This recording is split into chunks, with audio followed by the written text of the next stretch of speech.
let's say 15, 20 degrees. That's pretty serious. It's not a problem. No wheel slip here. Differential not locked. Love having this, otherwise I couldn't see a dang thing. And then brake over.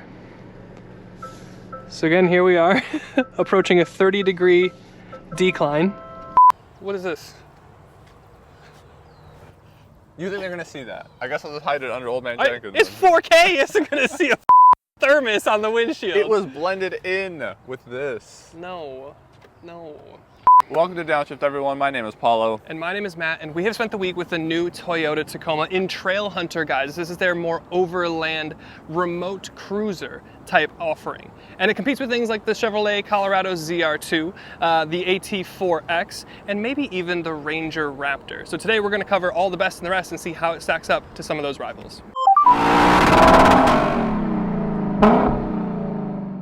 Now, the first thing that we're going to talk about is probably the most real issue with the new Tacoma, and it's the price. Now, these new Tacomas for the new gen starts at $34,700. You go up to about $52K for a TRD Pro, but this Trailhunter here starts at $63,000. As tested, this is $65,000 with destination and a couple other little add-ons. So how does that compare to some of the GMs and some of the other American trucks in this class? Well, a Colorado ZR2, which we've had a go in, starts at $48,000. If you want to go up to the professional grade Canyon AT4X, that starts at $56,000. So still almost 10 grand less than this Trailhunter. Now, of course, that more directly competes maybe with a TRD Pro, but it's kind of semantics at that point. And then if you want to go to a Ranger Raptor, twin turbo V6, the only one in the segment bringing that sort of engine and that sort of experience, $57,000. So like 8 grand less than as tested here. Now, of course, you add a little bit on to that Ranger Raptor, but still, this is an expensive proposition for a hybrid and a little bit better fuel economy. To the Pro throughout? No, probably to the Colorado. Why are you saying that word like that? Because that's how it's pronounced. Colorado? Colorado? It's not Rado. It is Rado, though. It's Colorado. Okay. We'll ask the people. It's The state? Colorado. Colorado. It's not Ra. Colorado. Who's correct? You sound like an idiot. Who's correct? And then there's the rear seats. Now, I don't expect the rear seats in a mid-size truck to be very big, but what I did expect was maybe a little bit more space than this, because you have it in the GMs, the GMC and the Chevy. I'm 6'1", sitting behind myself. My feet are in the back of the seats. They're a little bit less in the back of the seats in the other ones, but maybe it's a little bit here and there. I do also not have any headroom, so the nub is being assaulted. You do have some capped water bottle only storage back here. And then you've got a 120 volt, you've got some USB-Cs, only one map pocket, which is a little bit interesting. And then you have these interesting coat hanger type things up here behind your seats. Of course, powered rear window. It's not bad. The leather is very nice. The perforation is cool. I like the gold detailing.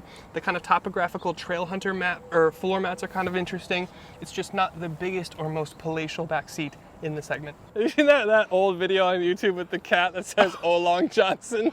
Oh, Long Johnson. And then when it does come to towing capacity, it's just a little bit less than you'd have in the American trucks. Max capacity on a Tacoma is 6,500 pounds. With the Old Man EMU shocks and some of the off-road kit here in the Trailhunter, it drops it to about 6,000 pounds. Compare that to the max capacity in something like a Colorado or a GMC Canyon. It's about 7,700 pounds. And then a Ford Ranger is going to max out about 7,500 pounds. I do like the engine underneath the hood. Where else would it be? Sometimes I like to say under the hood, and that doesn't bother me. But for some reason, the neath part, that was like, no, that's not it. And I do like the new powertrain here. Now, there's a couple ways that you can get it. You can get a base without the hybrid, and that gets you, what, 278 horsepower? Yes, and 317 pound-feet of torque. But what you get here standard on the Pro and the Trailhunter is the iForce Max. It's the hybridized version, so 326 horsepower then, and 465 pound-feet of torque. That's a lot of torque. Really impressive power numbers from this 4-cylinder 2.4 hybrid. 0 to 60, about 6 seconds there or thereabouts with the hybrid. And fuel economy, it's better, but it's not incredible. It's rated for about 23 mpg combined, but on the dash right now we're looking at about 20.8, and that's basically off a full tank. So great power, better efficiency, but it's not like a Prius. I feel stuffy today. I do too. I don't know why. You just look like you're stuffy. Thanks. And I am really impressed with the Trailhunter and the off-road kit that you get here. And a lot of stuff is specific to this Trailhunter trim. Like, for instance, you get special upper control arms, or the Old Man Emu shocks as well. You've got Rigid Industries fog lights, and you've got the most skid plates of any Tacoma here on your Trailhunter. You've got recovery hooks up under the front bumper. You've got another one out the back. The snorkel that you get on the A-pillar, that's standard, and it's not even offered on other Tacomas. You've also got rock sliders that are mounted to the frame standard here on the Trailhunter. You've got the ARB chase rack out back to mount all sorts of roto packs and everything to it. You've got the ARB metal bumper out back with the red recovery hook. So again, your departure angle, it's not going to be a problem. You can disconnect the sway bars up here. You've got an air compressor in the bed so you can air down when you go off-road. I don't know how to turn off the stupid parking sensors. I'm sure it's a lot simpler than I'm making it seem, but it is incredibly annoying. But you do have multi-terrain select here. You have downhill assist control. You do have crawl control here. You've got the light bar in the grille, and you have a branded air intake box underneath the hood with the Trailhunter designation on it. I finally figured out how to mute the parking sensors here, but you do have 33-inch Wrangler RT tires, and the truck rides on an extra 2 inches of lift in the front and 1.5 in the back. That's courtesy of those Old Man Emu shocks, and then those shocks also allow for the bed to support more weight. So if you are going to go overlanding, you're going to put a tent or a rooftop bed rack tent back there, it'll support the extra weight versus the TRD Pro. You've also got a reworked exhaust, so it actually ends before the rear axle, so you have more ground clearance in the back. What it results in is 11 inches of ground clearance, at least for the Pro. The Trailhunter should be pretty similar. Your approach angle, 35.2 degrees. Again, it's got a revised high clearance front bumper. Here we are in 4 low. Oh, we've got a pitch really aggressive. Brake over here, 24 degrees. And then departure angle on the way down, 22.3. So this thing, I have no doubt, can go pretty much anywhere. Now, if you start to talk about the tailgate or the bed specifically, I want to talk about these lights on the outside. This is almost like Toyota's version of Ford's zone lighting. They'll come on when you open the door, when you unlock the car, etc. It's really nice. But next to it, you have your tail lights. And there's a button on either side that will electronically lower the tailgate. And you push it again once the tailgate's down and it goes up automatically, which is super nice. A little bit of a thing that's not as nice is the fact that you don't actually have a bed step. So you do have to be somewhat athletic to get up into the bed. But it does say Tacoma. You do have a composite bed back here, and you've got this mat, which I think is about $200-ish. You can get this in the 5 or 6 foot bed configuration. I think max payload capacity is about 1,705 or 1,705 pounds. The kind of segment average is about 1,500 pounds. In the Trailhunter here, if you go for the 5 foot bed, which is I believe what we have here, it's going to be about 1,475 pounds of payload capacity. If you go for a 6 foot bed, it'll be 1,425, so 50 less pounds for the longer bed. Presumably that's because you have more material. Maybe it equates to about 50 pounds. But there's some nice stuff in here. You do have a little cubby back here. You got a 240 volt outlet out here. You can get up to, what is it, like 2.4 kilowatts? 2.7. 2.7 kilowatts of power. So this functions a little bit like an inverter, like a generator if you were to go out camping or overlanding, which is of course the point. And if you switch places with me, I'll show you one of the coolest things. Now, a lot of these off-road trucks and SUVs have air down modes, because when you go off-road, you want to air down your tires. It'll get you less prone to punctures, and it'll make your contact patch a little bit bigger. But this is one of the very few off-road vehicles that come with a compressor, so you can actually air the tires back up when you go back onto the road. So that is super nice. I love the generator utility, I love the air down utility and the air back up utility, and the payload is pretty good for the segment. So it's a big win for the bed. And plus, you've got this really nice ARB chase rack that just looks kind of cool. And then we start to talk about the tech suite. This isn't just an off-road remote bare bones utility truck. This has everything that you could possibly want. You've got a full color head-up display that works in tandem with your Toyota Safety Sense autopilot stuff. Works really, really well. Fully digital instrument cluster. Now, it doesn't change a whole lot, but you've got a couple different views, and the driving animations change a little bit in terms of the colors or whatever. So it's nice to have. It makes the truck feel a little bit more modern. But here is your main event. This is where everything kind of comes to fruition. You got wireless Apple CarPlay, wireless Android Auto on this huge 14-inch screen. You've got native navigation. You can get dual Bluetooth connection, over-the-air updates, and it just works really pretty well. You do have excellent 360 and trail cameras. This is kind of your off-road trail mode, so you've got pitch and roll, again with your tolerances on either side of the truck. Really, really nice. So from a tech perspective, you're really not missing anything. You've even got a wireless charger down here, which is vertical and actually charges your phone pretty well. So for the Tacoma, even in the Trailhunter, you got everything you could possibly want. Now we've talked about some of the off-roading stuff here, which again is kind of the point of the Trailhunter trim here, but presumably you're going to take this thing on the road and drive it day to day because, well, you totally can. So we'll talk about the daily experience, and the driving position is where I want to start because this was my biggest issue with the truck. When I sat in the old gen Tacoma, in the third gen, I felt like I was eating my knees, like my knees were up here at my nipples. And now the driving position is worlds better. There's a little bit of light turbo lag when you start to talk about the powertrain, but then you get this incredible, like, early 2000s JDM tuner type spool, and then when you come off throttle you get this flutter. It is just so fun.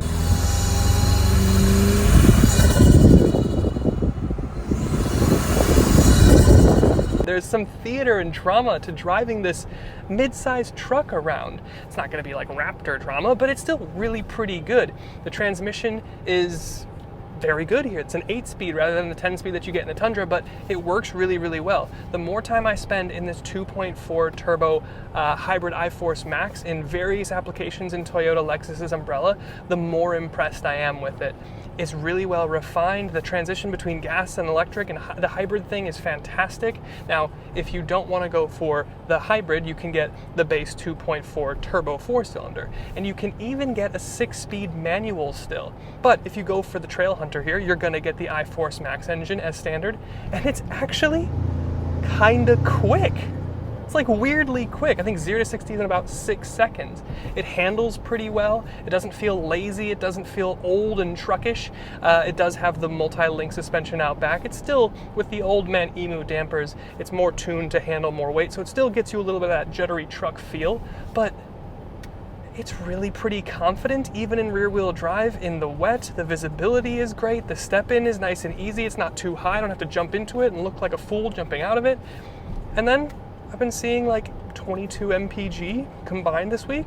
It's one less mpg than it gets rated, but I've probably done more city than highway anyway, so it's pretty close. And that's good enough for me. I really do like the styling on this truck, especially in the full Trailhunter with the oxide bronze metallic. This is one of the coolest paints. Toyota's actually doing a really good job with paints. You look at a Lexus LC and they've got their copper crest. Really cool paints, but this oxide bronze metallic ties in really well with the Heritage grille, which also has the bronze accents here for the Toyota script. We do have LEDs. Your headlights say Trailhunter on them. You've got Rigid Industries fogs, and you've got the most skid plates of any Tacoma that you can get here. Now, of course, this Trailhunter is raised up a couple inches versus a normal Tacoma with the old man EMU shocks. Look at these. You got your fender flares here. They're not etched. They're not camo because I think Toyota maybe thought they went too far with the Tundra and Sequoia, so they've kind of calmed things down here, but they do look good. They make the car, or the truck rather, look nice and wide and aggressive. 35-inch Wrangler off-road mud terrain tires, I believe. And then the bronze Heritage wheels with the Toyota center caps, very, very cool. Look at the upper control arms here on the Trailhunter. Bronze, Trailhunter branded, and down below you can see on the shock body that does say Old Man EMU. But then stepping out from the side, we do have iForce Max here, and we've got Trailhunter badging down here. Frame-mounted rock sliders down here, very, very nice. And it's a nice, shapely Tacoma profile. You do have the ARB chase rack, which is very, very cool. Again, flared out fenders, big tires, big wheels, and then ARB, whoop, that's it, right down there. That's your metal rear bumper, integrated with the red tow hooks, Trailhunter badging, and the ARB. There's a lot of ARB stuff going on. This is the collaboration truck, and it's basically all the off-road aftermarket stuff that you would fit to your TRD Pro. They've done it here from the factory with a warranty, so it's all taken care of, and it looks spectacular. And then I want to talk about this cabin experience, specifically the interior, the design, the materials, how it comes together, because it's actually really, really pretty nice. It's still a truck, but it's pretty nice. Now we'll talk about the front seats first. They are the, I forget what they're called, but it's a gray interior with some of this gold piping and accenting. It's really nice. They're heated and they're cooled for the Trailhunter here. You get a heated steering wheel here, but the design overall has it's not really like luxury or upmarket, but there's loads of different textures and details to make it feel more expensive, more premium than you would otherwise think. And I guess that makes sense at $65,000. But it's also still doing that while being incredibly utilitarian and bringing things like the big rubberized knobs and buttons, and the doors have the most utility that I've ever seen on any vehicle. There's so many places to put carabiners or straps or anything in here. And your center console here has the big grab handle for passengers, and the grab handle on the passenger side A-pillar is like, doesn't go all the way through, so it's almost like rock climbing a little bit.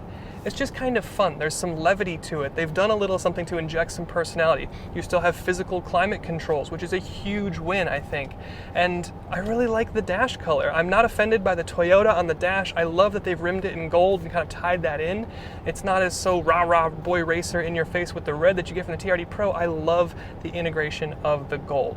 The cabin feels bigger. It feels more comfortable. You've got really easy, tactile, usable stuff. It's great. Sounds like a horse whinnying.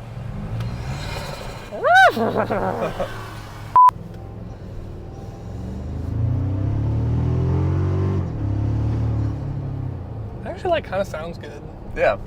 You're saying like once you get the into exhaust. the power, the growl is there. The turbo noises are insane. Yes, Just insane. coming right from Matt's head area right here on the right side. Yeah, you put this window down and you can hear it like clear as day. Here, I'll put it down. And then give him a little beam. That's my favorite shit. It's outrageous, dude. I love that. This is the new Supra. Yeah, This is the new seriously. 2JZ. I It's wish just it- blow off valve and all sorts of stuff. I wish that the Supra made these sorts of noises. This is hilarious.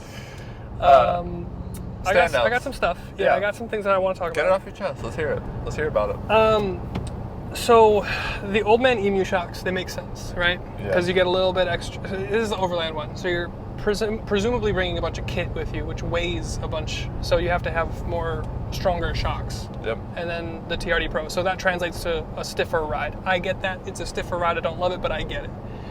The thing that I don't get is on a full tank of fuel or thereabouts, you just don't have... How many miles per You don't tank? have that much miles per tank. You don't have much range. For those of you that don't get the joke, which will be none of you, we were discussing this off camera, and instead of talking about the range of the vehicle, Paulo asked, how many miles per tank? Which is still correct, but it just sounded like it hit my ear so weird. It's an interesting way of saying it. It is, but that's just kind of your thing. Yes. I never say anything like totally normal. But anyway, so like the range on this is weirdly small. Like For to being an overland, you're for being saying, an overlander, you like would presumably you'd go out to the mountains and into BLM land and do all these Not things. a lot of gas stations. Not a lot of gas stations. So then you have to bring a bunch of Rotopacks and a bunch of like fuel, and it just seems kind of weird. Like, give us a bigger fuel tank? Question mark. And I would have thought like, okay, with the hybrid, yeah, sure, that'll extend the range. And I guess it technically does, but still, like, less than 350 miles on a tank is not what I would expect from an overlander. You know Yeah. what I mean? Yeah, and I guess what are your thoughts on the fuel efficiency? Like 20, we're getting 20.7 right now. I guess I would have thought it'd be a bit more because we were getting in the Lightning, or sorry, in the F-150 hybrid, I was getting like 25, I think. Yeah, that's what I was gonna say. Is like I was a little surprised. I think it's all gone to torque because this thing feels quick. It does, yeah. So, But that like you felt get pretty into turbo and it just sucks in fuel because yeah, it's not super efficient, which is interesting. Any other standouts? I feel like for being an overlander vehicle, the seats are very comfortable. The seat position's really nice. Yeah. I know you had some issues with like your knee leaning up against this Yeah. edge right here of the center console, which I would just tape like a fun noodle right there. Yeah. But other than that, the rest of the truck is badass. It's really cool. yeah. It's fast. It's got loads of payload. It looks awesome. This paint is cool. The off-road kit is incredible. Like all the ARB stuff is really cool and well done. I like it. Yeah, I still like this. I think it's despite really- some of its little issues. It's really cool that Toyota finally decided to like offer some of this from the factory and like a fully kitted out. Yeah, this is kind of cool. Like GM Tacoma. has been doing like the AEV stuff for a while, so they like they have a partnership with like an aftermarket off-road company, but like ARB is such an iconic one, and with all of the stuff that people are going to do to their Tacomas anyway, to have that integration done from the factory is awesome. It's very cool. Just a lot of quiche. It's a lot of cash. Yeah, this thing is really, again, we talked about it like the Supra, like it's a good thing, it's just too much money. Yeah, we covered it. I think overall I like this thing. I really do like it. It's a little bit too much money, but I really do like it. So thank you to Toyota for letting us have a go. Thank you to Road America for letting us have a go on your off-road track.